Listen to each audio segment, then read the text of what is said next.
Bonjour à toutes et à tous, tous mes meilleurs voeux pour cette nouvelle année.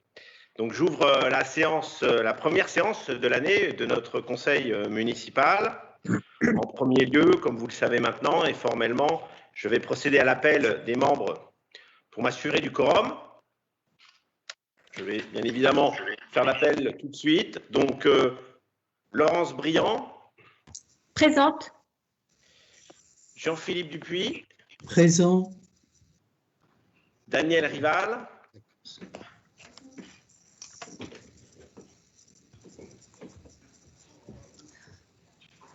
Daniel Rival. Présente. Merci. Xavier Lequéré. Présent. Annabelle Garand. Présente. Christophe Mathieu. Présent. Delphine Fillou. Présente. Jean-Yves Levédé. Présent. Philippe Mandin. Présent. Bruno Misset. Vous arrêtez les mecs, parce que Bruno Denis. Bruno Denis. Je ne l'ai pas. Sophie Douchin. Sophie Douchin. Présente. Jean-Christophe Perriot. Présent. Sandrine Le Gouedec. Présente. Caroline Glon. Présente. Nathalie Hazard.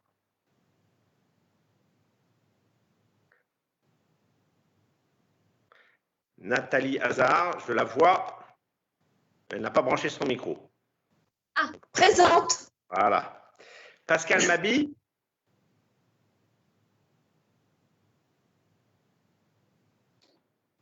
Pascal Mabi. Présent. Le micro est branché. Très bien. Sophie Minsard. Présente. Nicolas Appert. Présent. Stéphane Burban. Présent. Karine Chalier. Présente. Sophie Peureux. Présente. Bertrand Plouvier. Présent. Anne-Laure Berry. Présente. Caroline Leroux. Présente. Dany Lamy. Présente. Luc Domeau. Présent. Jacques Renaud. Présent, j'ai entendu. Marina Marchais. Présente. Jean-Yves Gontier. Présent. Laetitia English. Présente. Et Anne Boyer. Présente. Eh bien, c'est parfait. Donc, la condition de quorum du Conseil est donc remplie. Je vais solliciter, comme maintenant traditionnellement, Madame Anne-Laure Berry pour prendre la charge du secrétariat de cette séance, conformément à l'article 1er du règlement intérieur du Conseil municipal, qui prévoit que plus le jeune membre fait fonction de secrétaire. Je la remercie d'accepter systématiquement. Et je viens de voir l'arrivée de Bruno Denis.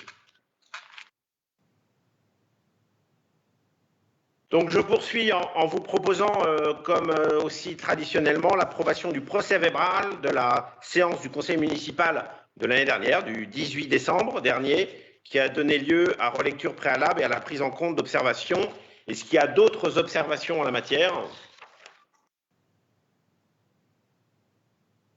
S'il n'y en a pas d'autres, je vais mettre aux voix. Donc je vous rappelle notre process pour mettre aux voix. Vous avez un petit icône en haut à gauche ou en haut au centre de l'écran qui vous permet d'avoir la conversation de la réunion.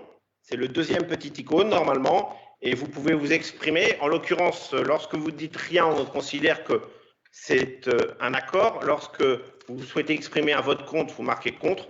lorsque vous souhaitez exprimer une abstention, vous mettez abstention. Donc, je mets aux voix le règlement intérieur. Qui est contre? Qui s'abstient? C'est adopté. Alors, avant une introduction que je voudrais faire sur 2-3 points, je vais laisser la parole à Sophie Minsart, qui souhaitait à juste titre rendre hommage à un maire que l'on a bien connu, qui nous a quittés il y a quelques semaines. Et donc, c'est Sophie Minsart à qui je donne la parole. Merci, Monsieur le maire. Chers collègues, mesdames, messieurs, je souhaite partager avec vous quelques mots en hommage à Joël Batteux, qui, comme vous le savez, est décédé le 10 janvier dernier. Joël Batteux a été maire de Saint-Nazaire de 1983 à 2014, président de la communauté d'agglomération de la région de Saint-Nazaire. Il a été aussi le fondateur et le président de l'agence d'urbanisme de la région nazérienne, dans laquelle je travaille depuis 1997. Joël Batteux était pour moi un maire impressionnant par sa force de caractère et sa capacité à conjuguer plusieurs qualificatifs. Passionné par sa ville, Joël Batteux lui a imaginé, en période de crise, un nouvel avenir en se fondant sur son histoire urbaine, son identité portuaire et ses valeurs fondamentales. Ouvrir la ville vers le port, l'estuaire et la mer, dont la reconstruction l'avait détourné, a été le cœur de son action et de son ambition. Visionnaire, il était aussi pragmatique. Il a inventé, pour enclencher le renouveau de Saint-Nazaire, une méthode et un projet à l'époque novateur, le projet global de développement, à la fois économique et urbain, social et culturel, pour révéler et combiner tous les atouts de son territoire. Déterminé, il a traduit son ambition dans plusieurs grands projets urbains et de nombreuses actions qui font de Saint-Nazaire aujourd'hui une ville résolument portuaire, mais aussi une ville littorale, maritime, attractive et agréable à vivre. Curieux, il aimait partager sa culture du projet urbain avec de nombreux urbanistes, des architectes et les créateurs pour enrichir sa pensée urbaine et inversement susciter la créativité des concepteurs. Audacieux, le projet Ville-Port est sans doute sa plus grande œuvre. Joël Batteux a exprimé toute sa force de conviction et son audace pour domestiquer la base sous-marine, en faire le trait d'union entre la ville et son port et imaginer qu'elle deviendrait la porte d'entrée d'une destination touristique, culturelle et événementielle ouverte sur les bassins et l'estuaire. La requalification du front de mer, lancée à partir de 2003, est aussi l'une de ses plus belles réalisations. Exigeant, il y est intervenu dans les moindres détails pour que ce projet révèle et active la nouvelle dimension littorale et maritime de Saint-Nazaire. Il a enfin joué un rôle fondamental dans le développement des coopérations territoriales en étant une figure fondatrice de la création de la métropole de Nantes-Saint-Nazaire et en amorçant une dynamique de coopération à l'échelle de la façade atlantique de la métropole. C'était un grand maire et j'en suis convaincue, un grand urbaniste qui a métamorphosé sa ville. J'ai passé 17 années fabuleuses et passionnantes en travaillant sur les projets Ville-Port, la base sous-marine et la requalification du front de mer. J'ai appris mon métier à ses côtés et je tenais à l'en remercier. Je suis contente d'avoir pu le revoir une dernière fois, en novembre dernier, à l'occasion de l'anniversaire des 20 ans d'Escale Atlantique. Je suis surtout heureuse aujourd'hui de mettre mon expérience au profit de ma ville, du projet de Franck Louvrier et au sein de notre équipe municipale. Je vous remercie. Merci Sophie pour ce bel hommage bien mérité. Comme vous savez, nous sommes liés par l'estuaire avec cette ville-port et c'était important pour nous de rendre hommage, je pense, pour tout le conseil municipal, à cet homme qui a marqué son temps et son territoire. Donc, on est pour ce premier conseil municipal de cette nouvelle année. Permettez-moi de commencer en présentant mes vœux à vous, à vos proches, à tous ceux qui suivent ce conseil via Internet et ainsi à toutes les Bauloises et les Baulois. Les circonstances ont fait que cette année, ces vœux n'auront pu être effectués en présentiel, comme on dit maintenant, comme à l'accoutumée. Et je le regrette sincèrement, car rien ne vaut la proximité pour ressentir l'état d'esprit de chacun d'entre vous. Nous avons trouvé une solution qui aura quand même permis à la municipalité de souhaiter le meilleur pour chacun pour 2021 par l'intermédiaire d'un petit film que nous avons diffusé en toute fin d'année sur le site de la commune et sur les réseaux sociaux et que vous avez sans doute pu voir. Quoi qu'il en soit, 2020 aura été une année bien compliquée avec la crise sanitaire et les dommages économiques et sociaux qui en ont découlé.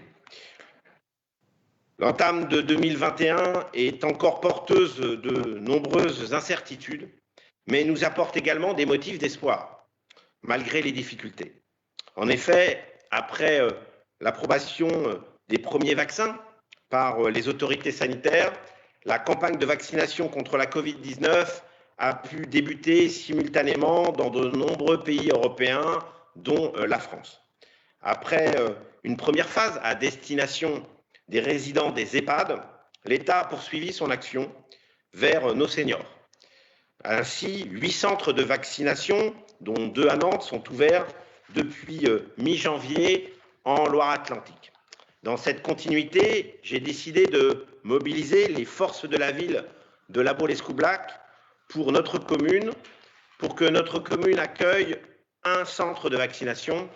Je remercie bien évidemment les agents d'abord pour leur mobilisation très forte, rapide et efficace. Cette initiative a été prise sous l'impulsion du comité de veille et d'information sanitaire présidé par le docteur Elisabeth Hubert, ancienne ministre de la Santé, et en plein accord avec l'Agence régionale de santé, l'ARS, et la préfecture de Loire-Atlantique. Car ce centre de vaccination est destiné à couvrir les besoins de l'ensemble du territoire de la presqu'île, dont plus de 40% de la population a plus de 60 ans. Ce choix est dicté par aussi les moyens dont dispose notre ville, sa capacité d'accueil, sa facilité d'accès et son expérience dans la gestion des grands événements et des afflux de population. La presse en est fait l'écho, cette plateforme sanitaire est située au sein du complexe Jean Gaillardon, place des Salines, à la sortie de Guérande et à l'entrée de La Baule-Escoublac. Le site est opérationnel. Nous y avons fait les aménagements voulus par les autorités de l'État, respectant un process très détaillé et très sourcilleux. Il fonctionnera aussi longtemps que nécessaire et en fonction des approvisionnements en vaccins que feront les autorités sanitaires. Avec Annabelle Garand, l'adjointe en charge notamment de ce fonctionnement de ce centre de vaccination, nous avons mis des moyens humains et matériels pour effectuer jusqu'à 500 injections par jour.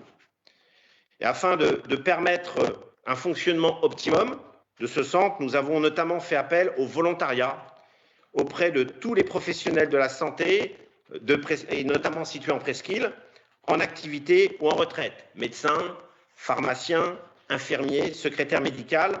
Et j'ai eu les chiffres ce soir d'Annabelle Garand. Sur les médecins, nous avons déjà 56 personnes inscrites, dont 14 médecins actifs et 42 retraités.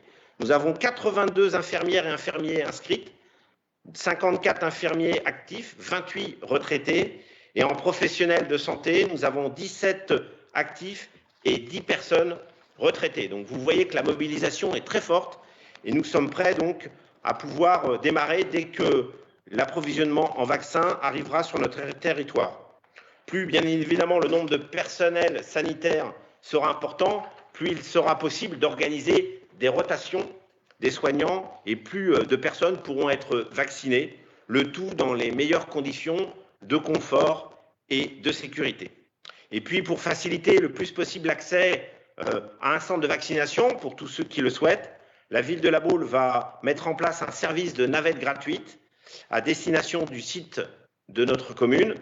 Et puis également, en tant que président du syndicat mixte des transports Lila Presqu'île, j'ai décidé qu'il sera proposé à l'ensemble des habitants de l'intercommunalité la gratuité des transports en commun vers le centre de vaccination à proximité, que ce soit celui de Saint-Nazaire aujourd'hui, qui est opérationnel, mais c'est au centre hospitalier, ou La Baule demain, ou tout autre site sur notre territoire.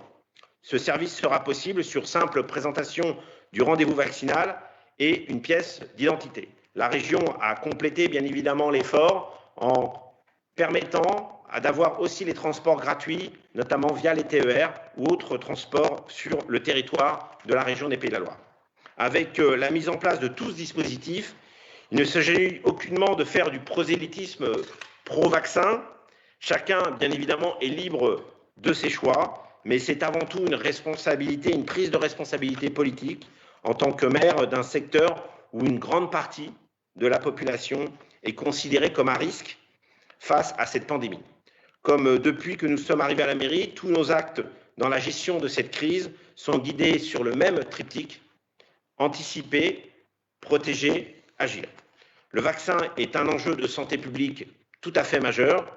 Il en va de la sécurité et bien sûr de la tranquillité de nos administrés, de leur offrir la possibilité de se faire vacciner le plus tôt possible. C'est ce que nous avons voulu mettre en place avec ce centre de vaccination. Nous n'attendons plus que la livraison des premières doses de vaccins pour enfin l'ouvrir. L'ARS m'avait évoqué début février. Donc c'est un point sur lequel je voulais vraiment insister, qui est important pour les semaines et les mois à venir. Deuxième point qui me paraît aussi indispensable, et je voudrais réagir plutôt à l'actualité récente, comme je n'ai cesse de le répéter depuis mon élection en tant que maire de La Baule, j'ai placé la sécurité en tête de mes priorités et de les priorités bien évidemment de l'équipe municipale. L'intégrité des biens et des personnes doit en effet être une priorité et une préoccupation majeure de tous les élus de notre commune comme partout ailleurs. J'ai pourtant été extrêmement surpris de l'intervention publique de la députée En Marche de la 8e circonscription de Loire-Atlantique auprès du ministre de l'Intérieur, M. Gérald Darmanin, dans un courrier afin de pallier au manque évident d'effectifs de police à Saint-Nazaire pour faire face à l'explosion de la délinquance que connaît la ville-port. Madame Dufeu suggère tout simplement de diminuer ou de transférer ceux de notre commune. Elle demande, je la cite, enfin, ce qui a reporté ses propos, la presse notamment, de tenir compte de nombreux arrêts de travail des gradés et gardiens de la paix en cours au commissariat de Saint-Nazaire et aussi d'apprécier les détachements sur le commissariat de La Baule. En clair, déshabiller La Baule et Scoublac pour habiller Saint-Nazaire. J'ai bien conscience des graves problèmes d'insécurité et de délinquance qui touchent la ville sous préfecture.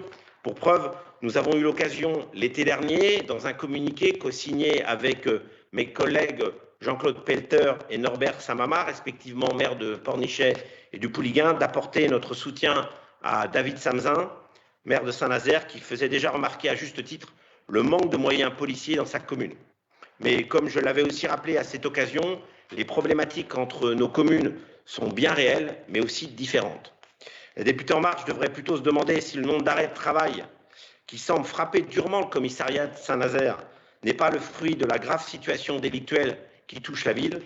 Comme législateur, elle devrait aussi interpeller le garde des Sceaux pour que les délinquants soient punis comme ils devraient l'être et ne soient pas bien souvent relâchés après de multiples interpellations. J'ai bien évidemment, et je vais bien évidemment écrire au ministre de l'Intérieur afin de lui exprimer notre interprétation de la situation en ne préconisant pas ces transferts de personnel s'ils étaient éventuellement pensés, qui n'auraient comme conséquence que de déplacer les problèmes sans les résoudre, façon de fonctionner que je trouve détestable à l'ouverture notamment du Beauvau de la sécurité cette semaine. Troisième et dernier point, comme c'est le début de l'année, je voulais aussi apporter un peu plus de légèreté dans les propos introductifs et je voudrais évoquer 2021, année porteuse d'espoir et qui, pour La Baule et Scoublac, sera celle du cheval. Quoi qu'il se passe, notre jumping, une des plus importantes épreuves au monde de concours de saut d'obstacles, se déroulera en mai prochain. L'épreuve est en effet préparatoire pour les Jeux Olympiques de Tokyo cet été. Ainsi, comme nous n'avons pas pu fêter en 2020 le 60e anniversaire de cette manifestation, pour des raisons que vous connaissez, nous avons voulu célébrer sa 60e édition avec FAST. C'est pourquoi La Baule et Scoublac va intégralement dédier 2021 au cheval. Notre ville appartient véritablement à ces villes qui incarnent le cheval. Tout comme la voile ou l'automobile, l'équitation fait vraiment partie de notre ADN. Plusieurs centres équestres, 3, le stade François-André, stade typique, L'allée Cavalière, le polo et les matchs d'exhibition sur la plage sont également aussi bientôt des démonstrations de trot attelé, des courses de poney et prochainement aussi la mise en place d'une unité équestre de la police municipale. Autant de témoignages de ce lien unique entre la Baule-Escoublac et la plus noble conquête de l'homme. Sur l'ensemble de l'année, un certain nombre de manifestations ont déjà été organisées, d'autres sont en cours de finalisation et d'autres encore sont à imaginer. Tous les publics, des plus petits aux plus âgés, tous les quartiers de la commune sont pris en compte. Tous les aspects de l'univers épique sont abordés. Le sport, le loisir, le tourisme, les filières professionnelles, l'élevage, le dressage et même l'équithérapie. Donc notre collègue Sandrine Le Vouedec, avec Christophe Mathieu, a déjà réalisé un travail de synthèse en la matière et je les remercie. Mais ces animations concernent de nombreux domaines de notre vie quotidienne, le sport, la culture, l'attractivité économique et touristique, la plage. Il était donc indispensable qu'une personne extérieure puisse aussi apporter un renfort nécessaire et surtout une approche transversale afin de coordonner toutes les opérations et toutes les initiatives de l'année. J'ai donc confié à Virginie Fontaine, cavalière passionnée pour cette mission, certes exaltante, mais aussi complexe. Elle a accepté avec enthousiasme cette charge. Virginie a une parfaite connaissance du domaine équestre local et avec tous les élus, nous avons ainsi l'énergie indispensable pour faire en sorte que 2021, malgré le contexte, soit l'année du cheval à la Baule et soit un cru mémorable qui marque notre ville. Voilà les 3-4 points que je voulais évoquer en introduction et qui me semblaient importants. Donc nous allons maintenant procéder à l'examen des 9 délibérations inscrites à l'ordre du jour. Et nous avons une première délibération que je vais rapporter qui est sur une demande de surclassement démographique de la commune dans la catégorie des villes 80 000 à 150 000. Sur la base d'une délibération du conseil municipal qui date du 10 septembre 1999, l'arrêté préfectoral du 25 juillet 2000 avait surclassé la commune de La Baule dans la catégorie 40 000, 80 000. La ville de La Baule a également été classée comme station de tourisme par un décret du 24 octobre 2014. Une question parlementaire écrite au ministre en 2015 précise que les communes anciennement classées stations de tourisme, ce qui est notre cas, au titre du dispositif précédant la réforme et selon des critères différents, ne peuvent se prévaloir de ce classement pour solliciter une demande de surclassement démographique. Elles devront en préalable faire renouveler leur classement suivant les nouvelles dispositions pour, le cas échéant, bénéficier des avantages de surclassement démographique. Donc, nous procédons à cette démarche. La ville de La Baule-Escoublac est donc conduite à devoir délibérer pour solliciter son surclassement. Cette démarche s'inscrit bien sûr dans la normalisation de la situation administrative de la commune de La Baule-Escoublac. En effet, le surclassement dans une catégorie démographique supérieure par le préfet permet à l'État d'adapter la gestion des personnels de la ville au seuil démographique recensé. Vous avez dans les délibérations, bien évidemment, le tableau qui recense la capacité d'accueil de la ville. Comme vous le voyez, en fin de compte, nous avons 2 types de population. La population permanente, celle dont on a parlé en fin d'année dernière avec les chiffres de l'INSEE, qui est la population légale, millésimée 2018. Vous avez toujours 2 ans de décalage, et donc qui est de 16 117. Et aujourd'hui, selon à la fois les calculs de nos services et bien évidemment des élus en charge de ce sujet, notre population totale. La population totale, c'est la population permanente plus la population touristique. Cette population totale, elle est aujourd'hui évaluée à 89 791. Et donc, de ce fait-là, il est proposé de demander le surclassement démographique de la ville de La Baule dans la catégorie 80 000, 150 000. Je ne sais pas s'il y a des observations ou des questions sur ce sujet, mais je préférais éclairer, bien évidemment, l'ensemble des personnes qui suivent ce dossier, parce que c'est vrai que ce n'est pas toujours simple. utilisez bien la colonne conversation de la réunion. Je crois que M. Gontier a demandé la parole, mais utilisez bien la conversation de la réunion pour qu'on enregistre vos demandes de parole. Oui, bonsoir Monsieur le maire, bonsoir chers collègues. Est-ce que vous m'entendez bien? Oui. Oui, alors par rapport à ce projet de délibération et votre demande de surclassement démographique de la commune dans la catégorie des villes de 80 000 à 150 000 habitants, j'aurais une question pour vous, Monsieur le maire. Ce surclassement démographique que vous comptez demander pour notre commune, il est effectivement possible et prévu par le Code de tourisme et par la loi, et c'est d'ailleurs une pratique courante dans de nombreuses stations de tourisme, telles que pour les stations du Sud-Ouest, Bidart, Anglette ou Arcachon, ou encore plus près de chez nous, la ville de Pornic, par exemple, qui compte environ 14 000 habitants. Or, vous l'avez rappelé, la ville de La Baule a déjà fait l'objet d'un surclassement dans la tranche 40 000 à 80 000 habitants il y a quelques années, par rapport à un effectif recensé d'environ 16 000 habitants. Alors, nous sommes bien évidemment tous d'accord dans cette assemblée pour reconnaître qu'à La Baule, il faut tout surdimensionner. Les infrastructures, l'encadrement. Et je vous rejoins, Monsieur le maire, par rapport à la remarque que vous avez faite concernant la députée Audrey Dufeu de Saint-Nazaire. Et j'ouvre une parenthèse pour dire que bien que nous appartenons au même mouvement politique, eh bien, cela ne signifie pas que nous puissions être d'accord sur tout. Et en ce qui concerne donc la position qu'a prise la députée, je tiens à vous dire que moi, ce qui m'intéresse, c'est la sécurité des Baulois avant tout, et que donc je suis, comme vous, Monsieur le maire, pour le maintien des effectifs de police en l'état, voire même de les augmenter, et que donc je serai solidaire de votre démarche auprès du ministre de l'Intérieur, Gérald Darmanin, dans le seul souci du bien-être des Baulois. Je referme la parenthèse. Je comprends votre démarche de demander le surclassement démographique de notre commune. Simplement, est-ce que vous pourriez, s'il vous plaît, nous préciser votre choix? Nous avons un certain nombre de questions. Premièrement, est-ce que ce surclassement est obligatoire? Il ne semble pas. Et surtout, est-ce que vous pourriez nous affirmer que ce choix n'aura pas d'impact budgétaire direct sur les finances de notre ville? Parce que si on fait jouer les effets de seuil par ce nouveau surclassement, eh bien, il y a un certain nombre d'embauches qui seront permises sur certains types d'emplois. Je pense par exemple à un emploi de plus au niveau du cabinet pour arriver à un total de 3 collaborateurs de cabinet du maire, une revalorisation des rémunérations des agents. Quelles seraient également les incidences sur les indemnités du maire et des adjoints, puisque le Code de tourisme autorise la majoration de l'indemnité du maire, des adjoints et des conseillers municipaux en compensation des charges estivales?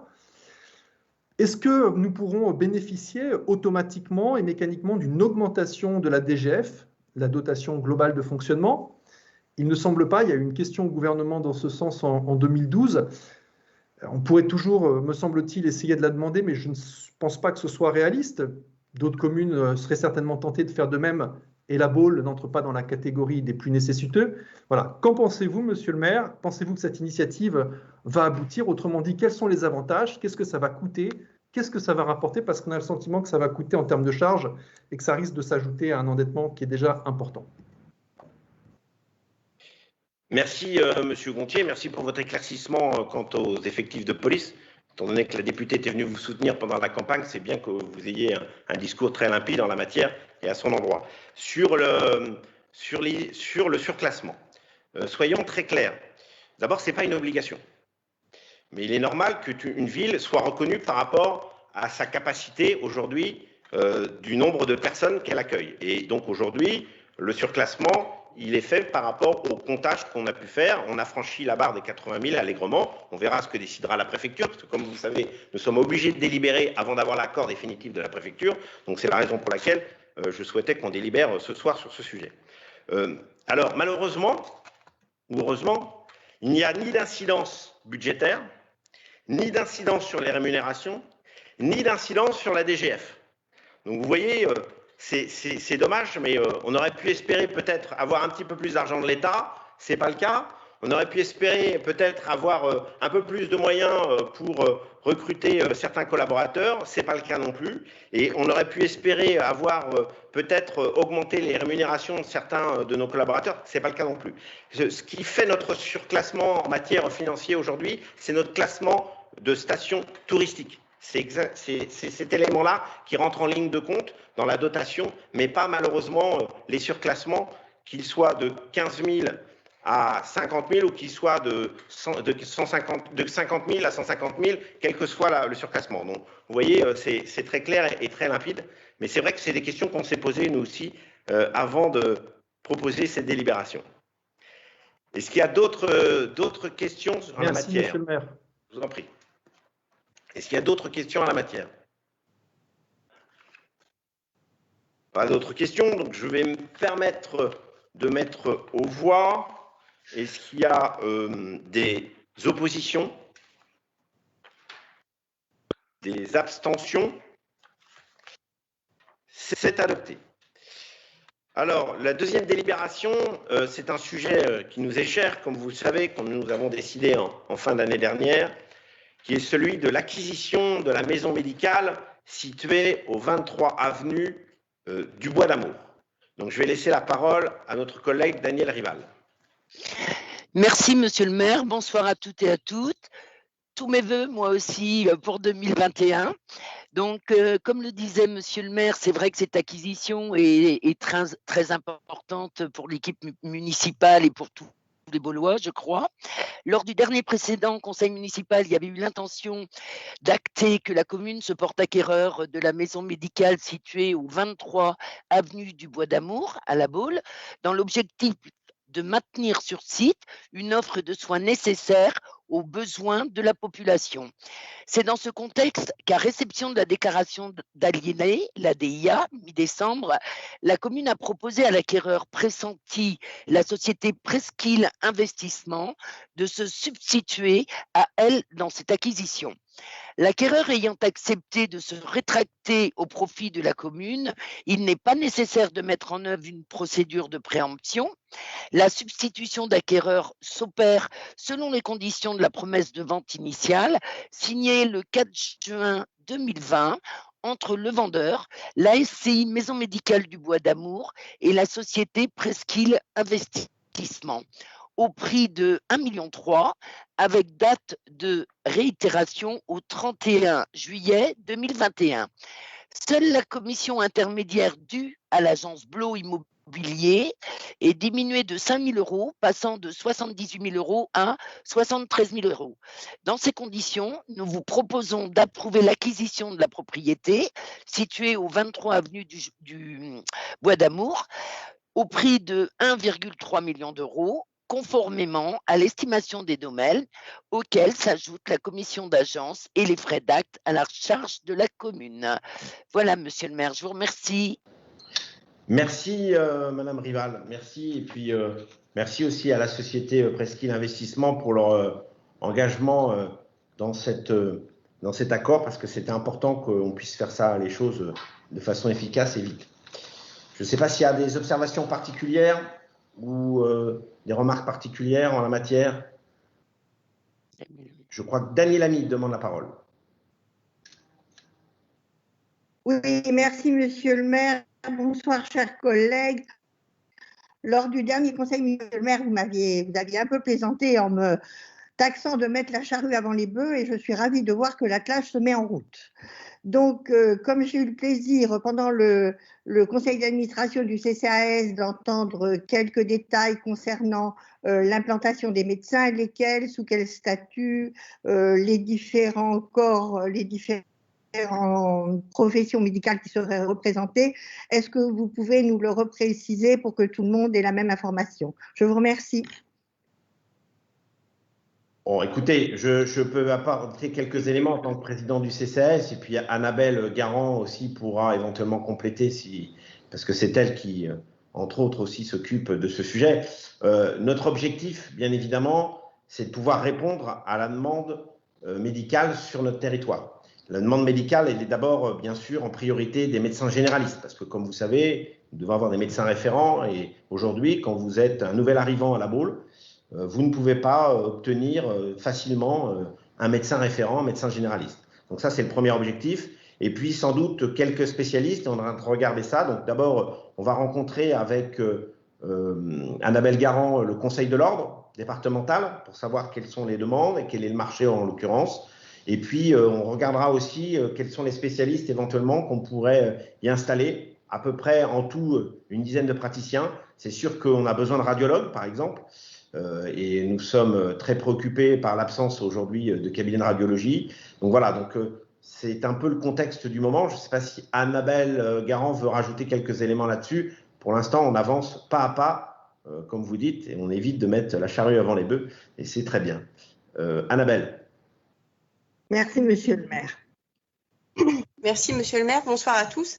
Effectivement, maintenant que nous avons réussi à avoir du coup un bâtiment qui se prédestine à accueillir nos professionnels médicaux, il va donc falloir les inviter à s'y installer. Et c'est pas si simple au final, parce que ce qu'il faut voir, c'est que le nombre de médecins, d'une manière générale sur notre territoire, est assez réduit par rapport à la demande. Donc, nos médecins, d'une manière générale, sont assez exigeants quant aux offres que l'on est amené à leur proposer au niveau municipal, que ce soit à La Baule ou ailleurs.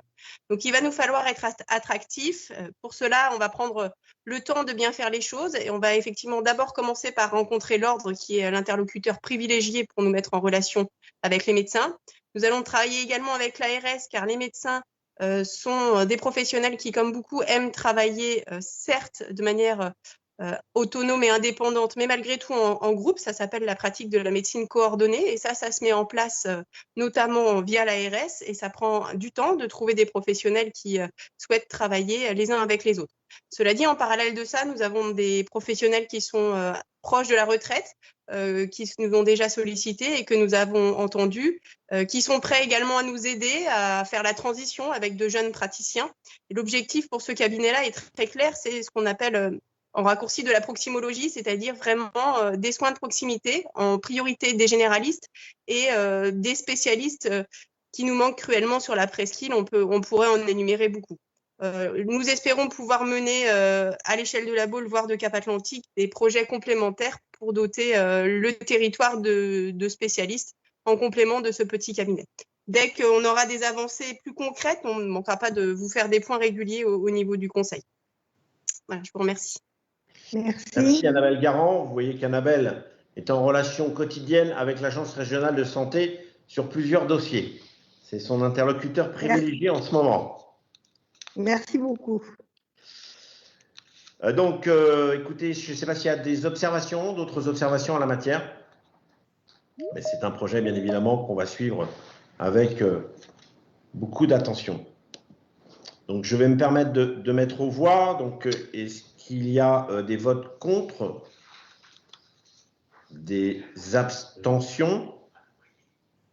Ah, Anne Boyer, je crois demander la parole. Non, ce n'était pas très important. Ah ben allez-y.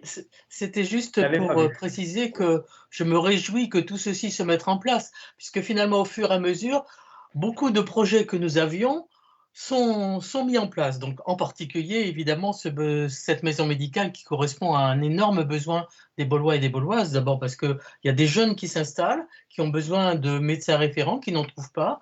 Il y a les personnes plus âgées qui ont besoin de médecine de proximité. Donc, c'est vrai que ça va correspondre à un large besoin.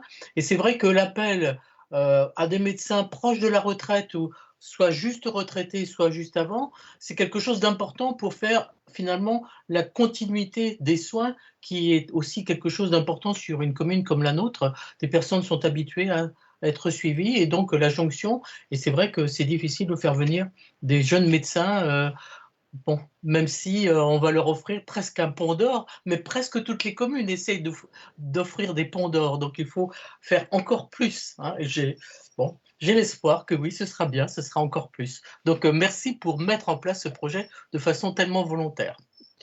Merci, Madame Boyer. Écoutez, on est plus attractif que les autres, c'est ce qu'il faut se dire. Nous sommes au bord de l'océan Atlantique, c'est déjà un atout supplémentaire par rapport à d'autres communes du pays. Alors donc, je vais remettre aux voix. Donc, est-ce qu'il y a des abstentions? Des oppositions? C'est adopté. Alors, question à délibération numéro 3, les subventions aux associations et conventions avec les associations subventionnées à plus de 23 000 €. Avant de donner la parole à Jean-Philippe Dupuis, je vais me permettre, et je ne le ferai pas tous les ans, mais en tout cas cette fois-ci, de vous donner un peu l'état d'esprit dans lequel nous sommes concernant les subventions aux associations, parce que je pense que c'est important que sur ce sujet, il y ait à la fois transparence et limpidité en la matière. Nous allons donc apporter maintenant les délibérations qui sont à l'ordre du jour de ce Conseil, et vous le verrez, il y a en gros 2 parties. C'est la première fois, au cours bien sûr de ce municipal, que nous avons à prendre ces décisions. Or, celles-ci sont particulièrement importantes, d'une part parce qu'il est indispensable d'apporter une aide à des structures qui contribuent à animer la commune et donc à la rendre attractive. Et surtout dans cette période difficile, vous verrez, on fait un effort particulier sur bien sûr des associations qui sont au front des difficultés et où la crise sanitaire complique particulièrement bien sûr le fonctionnement et le développement des associations. Mais d'autre part, la mairie n'est pas une banque qui distribue les deniers publics suivant les circonstances ou les habitudes, ou pire parfois les humeurs. C'est pourquoi nous avons tenu, pour l'attribution des subventions, à remettre en place un certain nombre de règles simples et de bon sens, que je vais rappeler, qui avaient parfois été un peu délaissées ces derniers temps et qui permettent de recadrer le dispositif. Tout d'abord, je le redis, la mairie, ce n'est pas une caisse. Toute demande de subvention doit être motivée en présentant des comptes chiffrés et éventuellement des devis si c'est nécessaire. Et en échange de cet argent, de cette contribution, il y a une obligation de résultat. La ville doit connaître les retombées dans l'animation, les services dont ont pu bénéficier les Baulois. À titre d'exemple, il n'est plus envisageable que des associations se servent de leurs subventions pour se faire uniquement de la trésorerie. Ce n'est pas le cas de toutes, bien évidemment, mais en tout cas, on sera vigilant et que les animations qui étaient auparavant gratuites, par exemple, deviennent payantes. Ça, c'est un choix important et qu'il faut prendre en compte. Au passage, nous avons aussi fait des recoupements en regardant les éventuels versements de d'autres collectivités. C'est important, d'autres collectivités territoriales contribuent aussi à nos associations, afin d'évaluer, bien sûr, la justesse des besoins. Et je vous rappelle qu'une association de loi de 1901 est à but non lucratif. Ensuite, en conséquence, la reconduction d'une subvention ne peut plus être automatique d'une année sur l'autre. Ce n'est pas une forme de dû. Il faudra faire la demande à chaque exercice en produisant donc des chiffres, ce qui est normal, sans tomber, je dirais, dans trop d'administration. Il doit y avoir un contact régulier avec nos élus. Par ailleurs, il est indispensable de communiquer, de transmettre les informations. La porte des élus, la mienne en premier, est ouverte à toutes les associations. Il serait même de bonne loi que les animateurs de certaines aillent à la rencontre chaque année avant de demander une subvention, afin de tisser des liens et d'expliquer à quoi va servir telle subvention. Vous pouvez peut-être vous étonner que je rappelle ces impératifs, mais je pense que c'est important pendant ce mandat de pouvoir, dès le départ, dire les choses très clairement. Un autre aspect qui doit être aussi pris en compte par les associations est la valorisation des soutiens logistiques apportés à la mairie, en personnel, en matériel, autrement dit, ce qu'on appelle les avantages en nature. Parfois, ils sont conséquents, très conséquents, et il faut que les associations en aient conscience, d'autant plus qu'il s'agit maintenant d'une obligation légale à faire figurer dans le bilan. C'est bien évidemment aussi la valorisation du travail de nos agents. Enfin, c'est une évidence, mais cela va mieux en le disant, les associations qui sollicitent des subventions auprès de la mairie doivent être domiciliées ou du moins y œuvrer de façon effective. En ce sens, j'en profite pour rappeler que le fait d'accorder une subvention ne confère aucun droit à la mairie quant au fonctionnement et à la gestion de l'association. Ce sont ses membres qui décident librement de leurs activités et qui élisent les membres de leur bureau. Si l'un d'eux n'est pas résident baulois, nous pouvons peut-être, et encore le regretter, mais nous n'y pouvons rien. L'essentiel est que l'action de cette association se fasse à la Baulescu-Black et dans l'intérêt de tous ses habitants. Il n'est pas dans notre intention de commettre de délits d'ingérence. Bref, vous l'avez compris, nous ne tentons pas exercer ni flicage ni censure sur le fonctionnement des associations le seul contrôle de la municipalité est bien sûr l'utilisation des sommes qu'elle verse, une simple vérification de bon sens afin de constater son retour sur investissement. C'est une bonne organisation. Cette bonne organisation ne fera que permettre d'aider encore mieux toutes les belles initiatives qui naissent à La Baule dans un esprit, bien sûr, de justice et d'équité. Donc, je vais laisser, bien évidemment, la parole à Jean-Philippe Dupuis pour présenter l'ensemble de ces subventions et de ces demandes qui concernent plus de 100 associations. Monsieur Dupuis. Merci, Monsieur le maire. Bonsoir à tous, chers collègues. Chaque année, la ville de La Baule attribue à environ 100 associations qui en font la demande des subventions en fonctionnement et en investissement. Après analyse des services, des élus concernés et avis de la commission des finances, les montants qui suivent vous sont proposés pour approbation. Je vais rappeler donc ce qu'a déjà dit Monsieur le maire. Nous avons été vigilants sur la finalité des projets, l'importance du bénévolat pour les réaliser, la rigueur de la gestion financière qui ne doit aboutir ni à des rentes de situation, ni à des fonds propres excessifs ou négatifs, et le respect du principe de gratuité pour les principales manifestations. Le budget actuellement alloué s'élève à 4 188 590, dont 1 335 000 pour le CCAS qui n'est pas une association et 1 244 000 pour la SPL Atlantia qui n'est pas non plus une association. Ce sont donc des subventions de fonctionnement. Et le solde de ces 4 188 590 représente 1 609 590 € qui seront affectés aux 65 associations figurant sur l'état annexé. Vous avez reçu un état de 5 pages avec classé par différentes fonctions les 65 associations.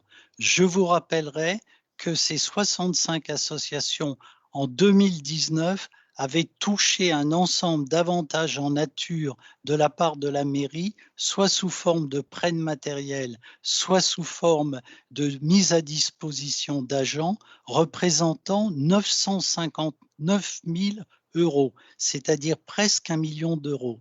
D'où l'effort de la mairie pour participer à la réalisation des manifestations proposées par ces associations. L'ensemble de ces associations comporte environ 4 000 adhérents baulois. Ce sont les bénévoles inscrits dans ces associations qui payent des cotisations pour participer à ces différents événements. Donc vous avez sur les tableaux annexes, vous avez donc différentes fonctions. Je les rappelle très rapidement. Les services généraux pour 524 440, budget proposé en 2021, qui représente 769 000 € d'avantages en nature. La fonction 1, sécurité pour 3 000 €. La fonction 2 pour enseignement, formation, apprentissage pour 531 300 et 11 000 d'avantages en nature. La fonction 3, culture, jeunesse, sport, loisirs pour 1 770 930 avec 160 000 € d'avantages en nature.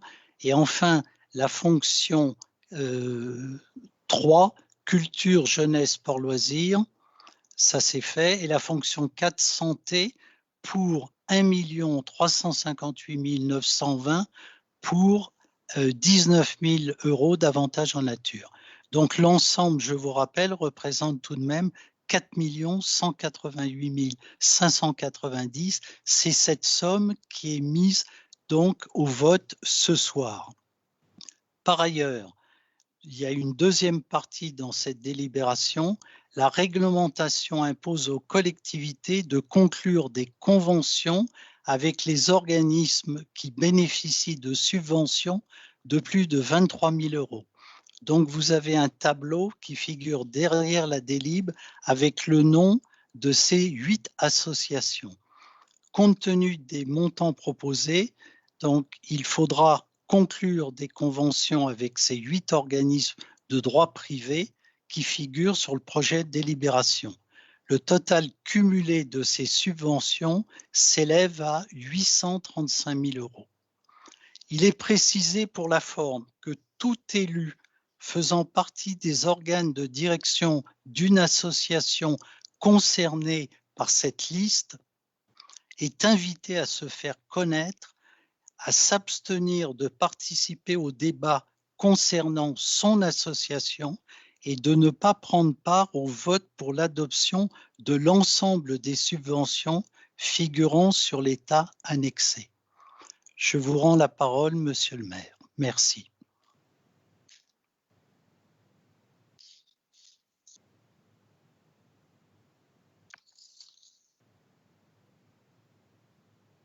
Excusez-moi, je ne vous ai pas entendu, je n'ai pas de retour micro.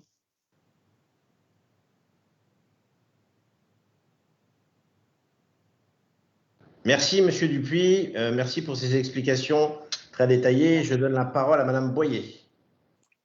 Oui, merci. Vous l'avez souligné, mais je le ressouligne à nouveau, c'est que les associations à la Baule, c'est vrai qu'il y a énormément d'associations, mais que c'est une richesse de notre commune. Hein. Donc, je pense qu'effectivement, il faut en tenir compte. Tout de même, il faut aussi tenir compte du fait que l'année passée a été très chaotique et que celle qui s'annonce le sera sans doute aussi. Donc pour beaucoup d'associations, c'est difficile de faire des bilans. Certaines ont eu du mal à maintenir tous les événements qu'elles avaient programmés, mais parfois elles avaient quand même engagé un certain nombre de frais. Donc c'est vrai qu'il faut vraiment examiner au cas par cas la situation de ces associations. Certaines associations, parmi celles qui sont évidemment parmi les plus subventionnées, ont des salariés.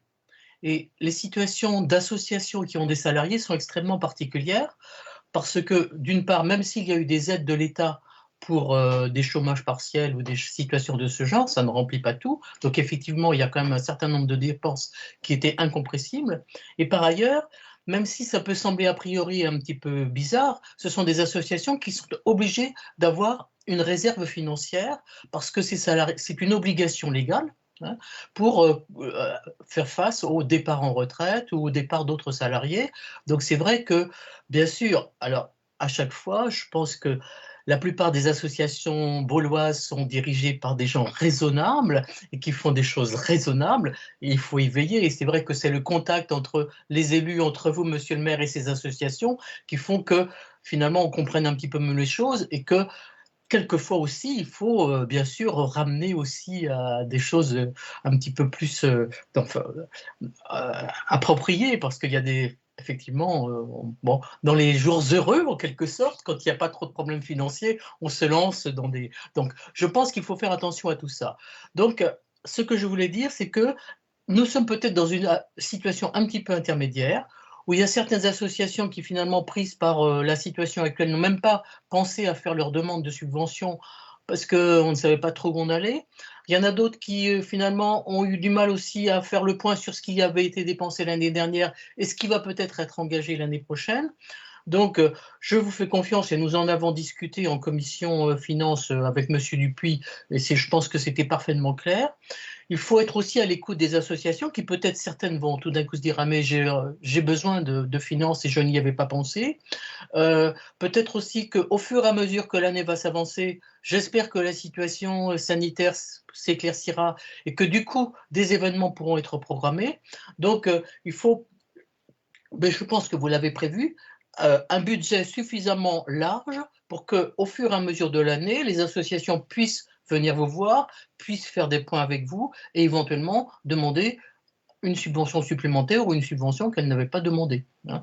Certaines associations ont reversé ce qu'elles n'avaient pas dépensé, c'est tout à leur honneur et je pense que ça c'est extrêmement bien. Hein. Donc ça veut dire que les gens sont sérieux, donc il faut aussi leur faire confiance.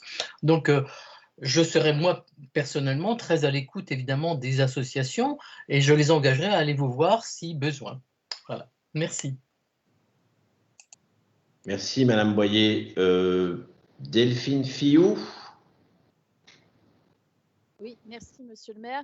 Je tenais à souligner que donc je suis complètement d'accord avec Madame Boyer, pardon, et je tenais à souligner que Christophe Mathieu, Jean-Philippe Dupuis et moi-même, nous avons pris le temps en effet d'étudier au cas le cas le contexte particulier des associations et que nous prenons le temps de les recevoir pour celles qui le demandent. Donc voilà, soyez rassurés par rapport à cela. Et c'est vrai, Madame Boyer, vous avez totalement raison sur le point de la trésorerie. Parfois, on peut être étonné de l'importance de la trésorerie, mais il faut prendre en compte aussi le nombre de salariés, parce que c'est vrai que lorsque vous avez plus de salariés, vous avez besoin de plus de trésorerie, pour la simple et bonne raison, c'est que vous pouvez avoir des départs d'une façon ou d'une autre, et qu'il faut avoir, en l'occurrence, de l'argent. Mais voilà, ça fait partie des études au cas par cas de chacune des associations. Monsieur Dupuis, est-ce que vous voulez redonner quelques éléments, non?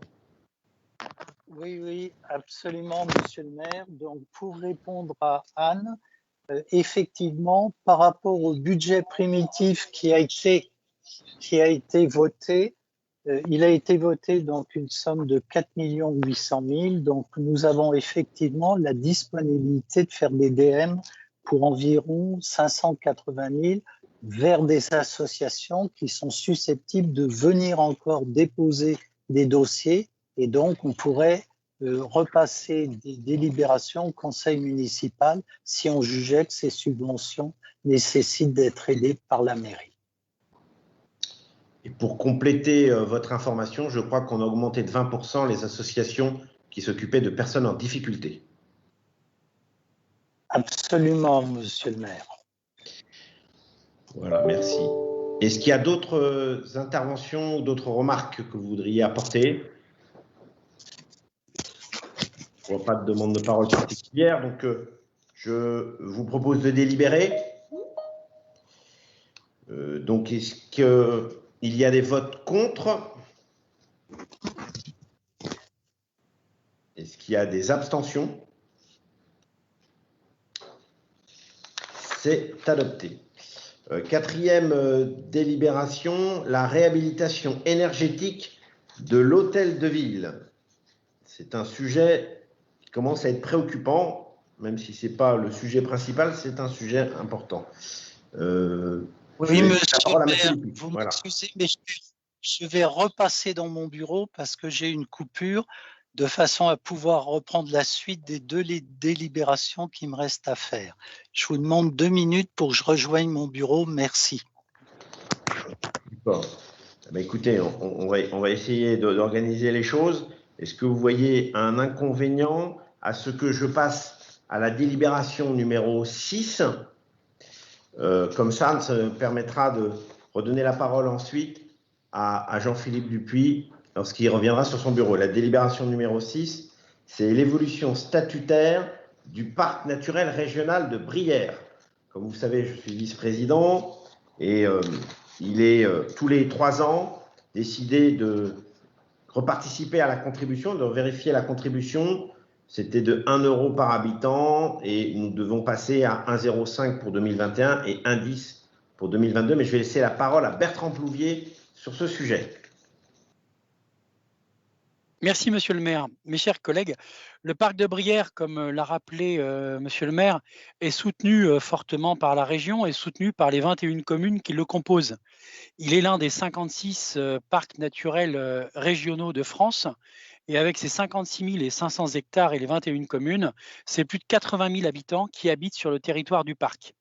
Petite particularité, c'est 7 000 hectares de marais indivis. Ces marais indivis qui forment la grande Brière Motière et qui constituent le poumon vert de notre territoire. Vous l'avez rappelé, monsieur le maire, lors de la réunion du 9 décembre dernier, le comité syndical du parc naturel régional de Brière a dressé un premier bilan de son action et évoqué les orientations statutaires et budgétaires du syndicat mixte pour les années à venir. Tous les 3 ans, on doit effectivement revoir ces orientations et cette révision statutaire est nécessaire de manière à augmenter la contribution des 21 communes qui composent le parc. Alors aussi ce soir, afin d'entériner cette évolution, des participations qui nécessitent cette révision statutaire, je vous demande de bien vouloir vous prononcer favorablement vis-à-vis de cette demande de révision statutaire qui nous permettra derrière de faire évoluer et d'apporter un soutien nécessaire au parc de Brière. Merci. Est-ce qu'il y a des demandes d'intervention sur ce sujet? Pas de demande d'intervention particulière sur notre beau parc de Brière. Bon, ils ont des impératifs qui sont très lourds. Aujourd'hui, la situation économique est saine. On a remis ça d'aplomb il y a quelques années déjà. Mais il faut être vigilant parce qu'il y a des impératifs notamment pour rester dans les classifications qui sont très lourds. Donc je vais mettre aux voix. Est-ce qu'il y a des votes contre cette délibération? Est-ce qu'il y a des abstentions? C'est adopté. Je ne sais pas si on peut revenir à Monsieur Dupuis. Est-ce qu'il est opérationnel? Ou alors, il n'a pas encore rejoint son bureau. Bon, s'il n'a pas rejoint son bureau, je vous propose qu'on continue sur les questions suivantes. Et donc, la délibération numéro 7, qui est celle de la mise à jour de l'inventaire du patrimoine culturel, ce qu'on appelle plus vulgairement le recollement. Certains connaissez ça. Je laisse la parole à Delphine Fillou. Oui, alors merci Monsieur le maire. Donc, chaque année, le patrimoine culturel de la ville de La Baule-Escoublac s'enrichit grâce notamment aux dons d'artistes accueillis au musée Beuch ou dans sa résidence. Ce patrimoine fait l'objet d'un inventaire approuvé par le conseil municipal en dernier lieu par délibération du 14 juin 2019. Cet inventaire constitue un recensement exhaustif du patrimoine culturel de la ville avec 3 objectifs. Valoriser ce patrimoine culturel de la ville par une actualisation régulière afin d'en assurer le suivi et l'évolution et d'en préserver la valeur. Inscrire cet inventaire dans le patrimoine de la ville en cohérence avec les règles de la comptabilité publique. Produire un inventaire précis avec estimation des œuvres auprès de la société d'assurance de la ville. Il est proposé au conseil municipal d'approuver la mise à jour de l'inventaire du patrimoine culturel de la ville enrichi des dons d'artistes, 10 œuvres, pour un montant de 12 300 €. A par ailleurs fait l'acquisition d'une photographie de Juan Martín Arcos, Mirage Nocturne 1, pour un montant de 1 400 € TTC. L'inventaire des dons de différents artistes accueillis au musée Beuch est joint à l'annexe de la délibération. Je vous propose de valider cet inventaire. Merci, Monsieur le maire. Merci, Madame Fillou. Donc, puisqu'il y a des commentaires particuliers sur ce point d'inventaire. Non, pas particulier. Donc, je vous propose de mettre aux voix. Est-ce qu'il y a des oppositions? Des abstentions? C'est adopté. Et je vais laisser tout de même, pour la cohérence de nos esprits, la parole toujours à Delphine Fillou sur la mise à jour de l'inventaire du Lac Beuch. Merci, Monsieur le maire. Donc, depuis l'acceptation du legs par délibération du conseil municipal du 16 décembre 2005, le conseil municipal a en charge le fonctionnement du musée, ouvert au public en avril 2014, mais également la conservation, la valorisation des quelques 800 œuvres léguées par Monsieur Bernard Beuch, inscrites à l'inventaire patrimonial de la ville. Les 6 expositions qui lui ont été exclusivement consacrées ces 6 dernières années, ainsi que la notoriété croissante du musée, ont permis de mettre en valeur les huiles et aquarelles de M. Beuch, de trouver un public sensible à son art, ce qui s'est concrétisé par la vente de plusieurs tableaux. Afin de soutenir le fonctionnement du musée et de la résidence d'artistes, M. Beuch a autorisé dans son legs la vente de ses œuvres, à raison de 6 par an, soit un potentiel de vente de 96 œuvres depuis son décès en 2005. À ce jour, la ville a vendu au total 87 œuvres. Par délibération du 14 novembre 2014, du 28 avril 2015, du 13 mai 2017, puis du 14 juin 2019, le conseil municipal a approuvé les premières listes des tableaux vendus assortis des premières réactualisations de l'inventaire. Cet inventaire des tableaux, peintures et aquarelles a été réactualisé afin de produire un état de situation arrêté au 1er janvier 2021, prenant en compte les œuvres vendues depuis 2019, soit une œuvre numéro 424, inventaire huile, le bouquet, 60 x 80 cm pour un montant de 7 000 €. Il vous est proposé d'approuver le nouvel inventaire mis à jour au 1er janvier 2021. Merci, Monsieur le maire. Merci, Madame Fillou, pour ce point sur l'inventaire. Est-ce qu'il y a des observations particulières? S'il n'y a pas d'observation particulière, je vais mettre aux voix. Est-ce qu'il y a des abstentions? Des votes contre? C'est adopté. Alors, nous allons revenir sur le point, la délibération numéro 4, qui est la réhabilitation énergétique de l'hôtel de ville. Et je vais laisser la parole à Monsieur Dupuis. Merci, Monsieur le maire. Ce qui prouve qu'il ne suffit de pas grand-chose, malheureusement, pour ne plus être connecté. Un petit fil et c'est fini, mais ça va grâce au service. Je suis à nouveau en ligne. Merci. Alors, réhabilitation énergétique de l'hôtel de ville. La commune, aujourd'hui confrontée à un important vieillissement de l'hôtel de ville, souhaite engager dès 2021 des études préopérationnelles portant sur la réhabilitation énergétique de l'ensemble du bâtiment. Assujetti au décret 2019-771 du 23/07-19, pris en application du plan national de rénovation énergétique, la mairie a désormais l'obligation d'inventorier le patrimoine concernant tout bâtiment d'une superficie supérieure à 1000 m² et de définir une stratégie globale patrimoniale de réhabilitation visant à réduire la consommation d'énergie de 40% pour 2030, 50% pour 2040 et 60% pour 2050. Donc, des études préopérationnelles sont nécessaires. Je vous propose donc d'engager ces études préopérationnelles liées à cette opération et de solliciter l'ensemble des financements mobilisables.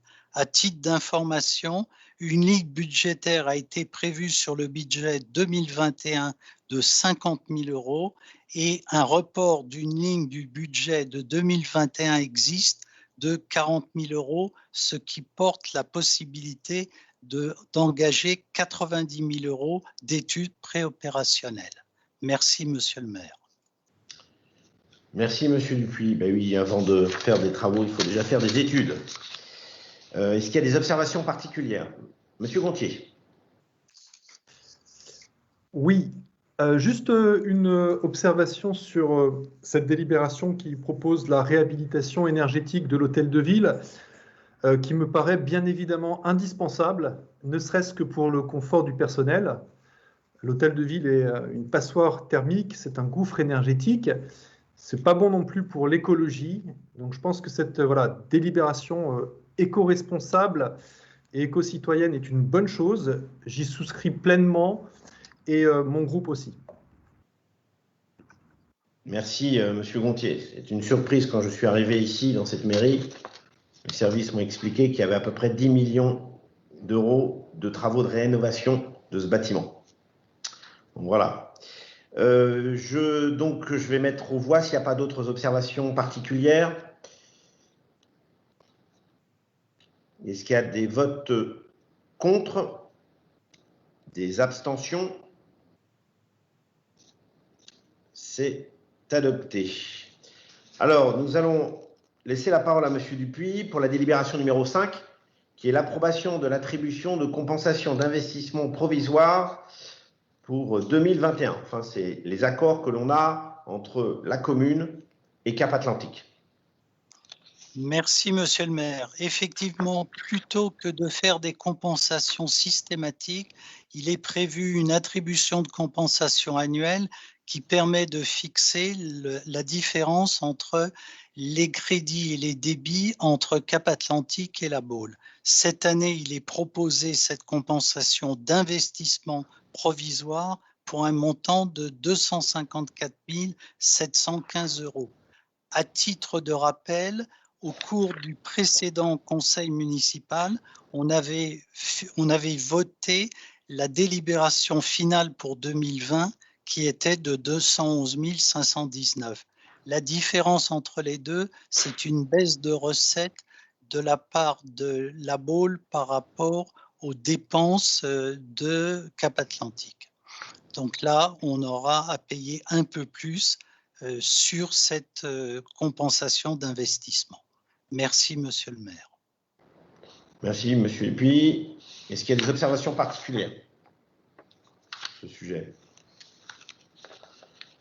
S'il n'y a pas d'observation particulière, je vais mettre aux voix. Est-ce qu'il y a des oppositions?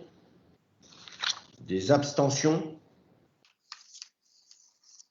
C'est adopté. Donc, nous allons passer à la délibération numéro 9, qui est la modification du règlement intérieur de la bibliothèque Henri Quéfellec. Et je vais laisser la parole à Delphine Fillou sur ce sujet. Merci. Donc, la bibliothèque Henri Quéfellec est un service public municipal. Afin d'accueillir le public dans les meilleures conditions et de garantir l'accès à l'information et à la documentation à l'ensemble des usagers, la municipalité valide la mise en place d'un règlement intérieur qui permet aux agents municipaux de faire appliquer les bonnes pratiques au sein de l'établissement.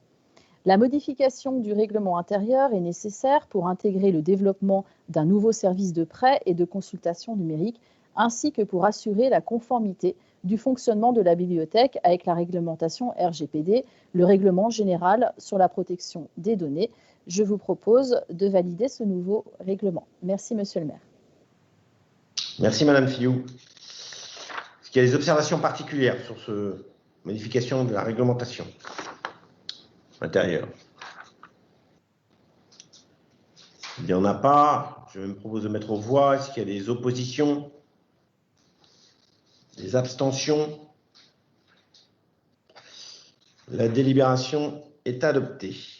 Alors, nous avons la partie questions diverses. Je sais que j'ai une demande de parole de Madame Anne-Laure Berry pour un sujet qui est un sujet important, qui me tient à cœur, pour tous ceux qui ont des animaux chez eux. Madame Berry.